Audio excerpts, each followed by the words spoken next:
If Max Porter's stomach knotted up any tighter, it would split into two and still find ways to knot up again.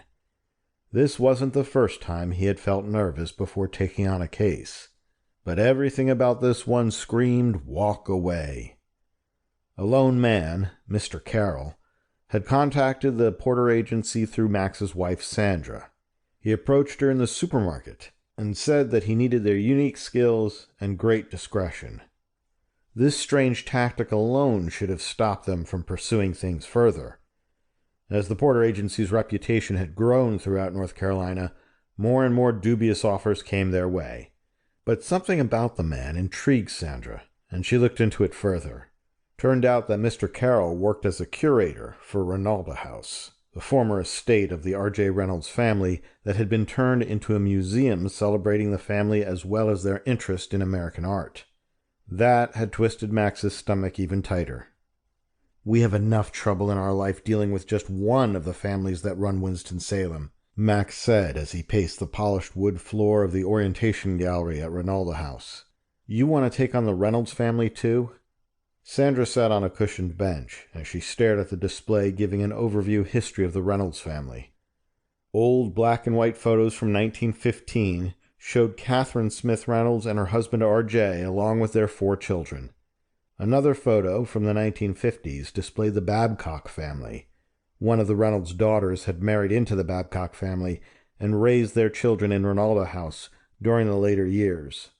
Then a photo from 1965 of her daughter, Barbara Babcock, at the ribbon-cutting ceremony which opened Rinalda House to the public. Gesturing to the photos, Sandra said, "Look at these people.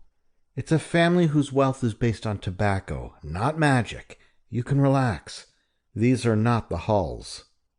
Clutching his elbows, Max said, "I don't know. Something just feels off." "Of course it feels off. Not only from the way we were approached, but look at it now. It's Monday night. This place isn't even open on Mondays, and they want us to be here all night long. It feels like one of those movies where the crazy uncle's will gives his fortune to whoever can spend the entire night in a haunted house." Max knew his wife tried to ease him with a little humor, but he couldn't even muster a grin. "We should leave. Tell Mr. Carroll that we appreciate his interest, but whatever this is does not meet our criteria." "We don't know that yet. Heck, we don't even have criteria." "We have some standards." "At least wait until Drummond gets back." Marshall Drummond, ghost of a 1940s detective and partner at the Porter agency, had scouted ahead throughout Rinalda House. If he found another ghost, he would let them know. But even if he managed to turn up a haunting, Max did not feel confident they wanted to deal with it. "It's the secrecy," he said. "I don't mean from the public. I get that the Reynolds family would not want it widely known that they hired us. But the way Mr. Carroll is handling this suggests that perhaps the Reynolds family doesn't even know we're here." Sandra nodded with more affirmation than Max wanted to see. "That much I agree with. But we've dealt with less than upfront clients before. It happens more often than we probably would like to admit. Besides which, look at all of this. The history here is incredible. I figured you would be in love with the idea of spending a night searching through all the archives of this place, unfettered by the public getting in your way." Max walked over to one wall with a diagram of the entire estate as it had originally appeared. Acres of farmland and clusters of small buildings, with the main house drawing the eye. To the side, a placard read, "A century ago, Rinalda operated a self-contained community of farms, villages, schools, and pleasure grounds. At its center, Rinalda House was home to 2 generations of the Reynolds family before opening as a museum of American art in 1967. It went on, and Max nodded. "Okay, I admit that this much is pretty cool."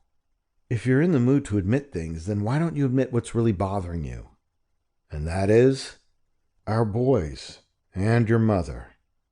Max circled Sandra with the incredulous look of a police detective listening to an outrageous story by a thief caught red-handed. "What on earth are you talking about?" But Sandra would not let him win at that game.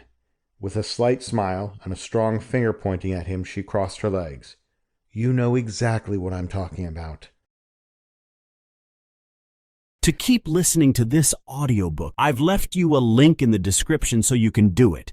at no cost thanks to Audible's 30-day free trial.